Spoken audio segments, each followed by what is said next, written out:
Hello everyone, welcome back to Arpita Sharma classes. I am Arpita Sharma, your educator, and today we are starting with the Hindu newspaper analysis for 27th October 2022.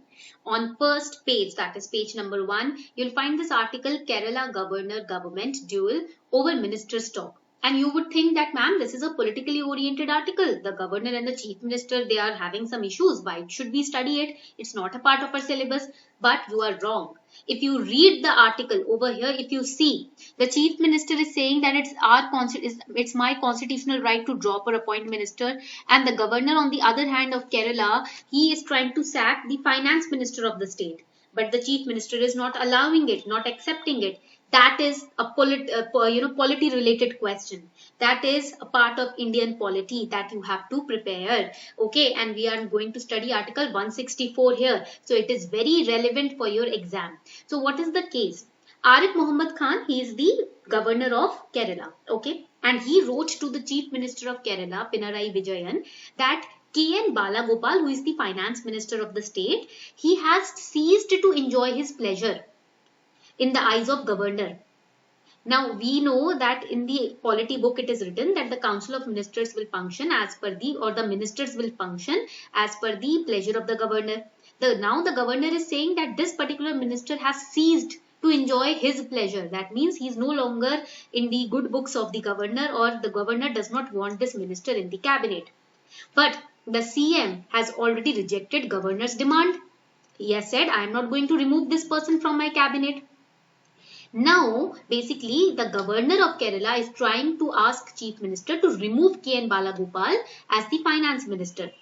Now, let us understand what in the Indian polity or the constitution says. So, Article 164 of the constitution. Yes, it mentions that ministers shall hold office during the pleasure of the governor. Okay, ये mention तो हुआ है हमारे article 164 में कि जो minister होगा वो governor के pleasure, जब तक governor चाहेगा तब तक वो office hold करेगा. Okay, but this statement, this provision has been reinterpreted by the Supreme Court also. इस provision को Supreme Court ने reinterpret किया था in one of its cases. And Supreme Court said that this provision does not mean that governor has the power to remove a minister. Yes, the minister will hold office during the pleasure of the governor, but that does not give the extreme power to the governor to remove the minister from the cabinet.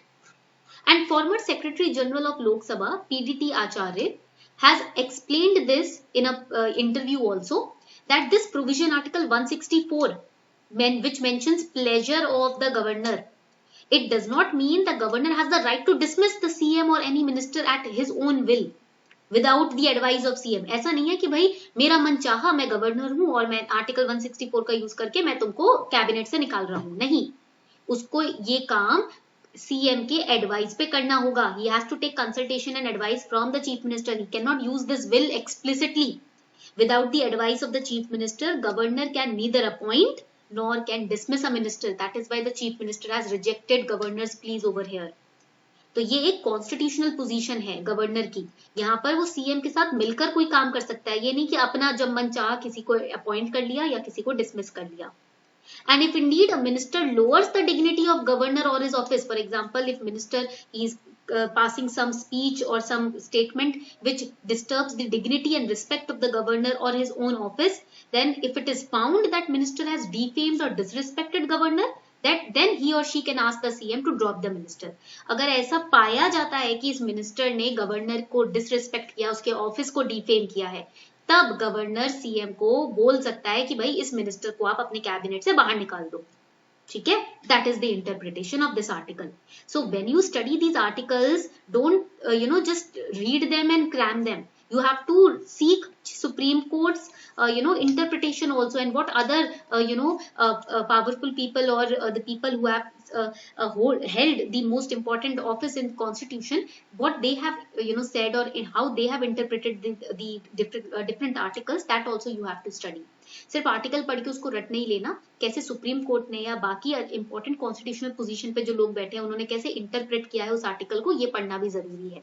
Okay, next important article, this is relevant for prelims. Gehlot seeks national monument status for Mangar Dham. Mangar Dham basically is known as the Jallianwala Bagh. This is not Bagh, this is Bagh of Rajasthan. Okay, Mangar Dham is known for the massacre of tribals by British Indian Army in 1913. This is very important part of your modern Indian history. About 1500 Bhil tribals and forest dwellers were killed at Mangar in 1913 when British Indian Army opened fire on protesters demanding abolition of bonded labor system and relaxation in heavy agricultural taxes imposed by the rulers of princely states. And the tribals in southern Rajasthan region were led by social reformer Govind Guru. So everything is given in this article itself. Do study it, okay? Now let us solve a question related to prelims. Mangar Dham, known as Jallianwala Bagh of Rajasthan, is situated at which of the following district of Rajasthan? Rajasthan के किस district में ये situated है? A. Rajsamand, B. Banswara, C. Dungarpur, D. Udaipur. तो correct answer यहाँ पर क्या हो जाएगा? देखो इधर लिखा हुआ है Banswara district. It is mention in the article itself. तो यहाँ पर आप देखोगे Mangarh Dham in Banswara district. So B is the correct answer. That is why reading these articles and between the lines is very important. These kind of questions. Now if this question would have come in the question paper, you must have thought कि ये तो out of syllabus हो गया. It is not mentioned in a spectrum की book or NCERT. This is out of syllabus. No, this is not out of syllabus. Everything is there from the current affairs itself. That is why newspaper reading is very important. Now considering the next important article, issue ordinance to celebrate Basava Jayanti in Kerala. Now here Basaveshwara, he was born in Bagewadi, which is part of undivided Bijapur district in Karnataka. 12th century के ये philosopher और poet रह चुके हैं and he is celebrated by the Lingayat community. Lingayat people are those who wear a personal linga and he was the founder of Lingayatism. So in Kalyana, the Kalachurya king Bijala, he appointed Basaveshwara as Karanika. This is again important for prelims. They can ask you what is the meaning of Karanika. Karanika means accountant. तो कालाचूरी जो king थे बिजाला, उन्होंने कारानिका के position पे बासावेश्वरा को appoint किया था in the initial stage. But looking at the spiritual mindset of Basaveshwara and how proficient he was in his poems and philosophies, he was later appointed as the prime minister. His spiritual discipline was based on principles of Arivu. What is Arivu? Arivu means true knowledge, Sacha Gyan. Achara means right conduct. And Anubhav. Anubhav means divine experience. He used to base his philosophies and principles of life based on correct knowledge, correct conduct and divine experience. Because without experience, you cannot follow a right conduct and right knowledge. You will always question why to follow this, why to follow that. If you have the experience, only then you will follow a particular thing. And he brought about a social, religious and economic revolution in 12th century. So basically he followed the path of Bhakti, Jnana and Kriya. Bhakti means devotion, Jnana means knowledge, Kriya means action. These were the three paths that he followed together. Now there are other socio-economic principles also which are related to Basaveshwara. First is Kayaka. Kayaka means divine work. He always used to say whatever I'm doing with the will of the Lord. Whatever the Lord wants me to do, I'm doing only that. So according to this, every individual in society should take up the job of his choice and perform it with divinity and sincerity. Whatever you have decided to do today, make sure that you are doing it with full focus and sincerity. Then Dasoha. Dasoha means equal distribution. There must be equal income for equal work.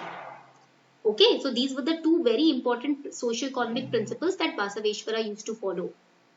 Coming on to the next important article, this is again relevant for prelims. GEAC gives its nod for commercial cultivation of GM mustard yet again. So Genetic Engineering Appraisal Committee is GEAC and it has given its permission for the commercial cultivation of the GM mustard seeds. So this transgenic hybrid mustard DMH11, it has been cleared by GEAC for field trials. Right now, trials and experiments on the field of this particular seed will be done. Now this process involves, this GM mustard seed ka process, it involves hybridization. What is hybridization? This is again important for prelims. Hybridization में क्या होता है कि दो genetically dissimilar plant varieties होती है ना, मतलब एक दूसरे से similar नहीं है genes wise, उनको crossbreed करवाया जाता है, ठीक है? And it can be done from the same species also. The first generation offspring, that is F1, from such crosses tend to have higher yields. मतलब जब ये दो dissimilar plants को crossbreed करवाया जाता है तो पहला जो offspring निकल कर आता है उसका yield जो होता है, output जो होता है वो बहुत ज्यादा होता है. ओके, जो कि सिर्फ एक, जो आपने दो स्पीशीज को क्रॉसब्रीड कराया था वो एक अकेले इतना नहीं दे पाता yield जितना इन दोनों का जो offspring है वो दे सकता है. Such hybridization isn't easy in mustard, in the case of mustard. Why it is not easy in the case of mustard? Because its flowers have both the female and male reproductive organs. So basically this particular kind of seed, this mustard seed, can self pollinate it, itself, क्योंकि इसके अंदर female male दोनों reproductive organs होते हैं. And the eggs of one plant cannot be fertilized by the pollen grains from another. तो basically इसका hybridization का जो scope है वो limited हो जाता है GM mustard का. And then when we are genetically modifying it, it means that scientists have developed the hybrid mustard DMH11, which contains two alien genes which are isolated or separated from a soil bacterium.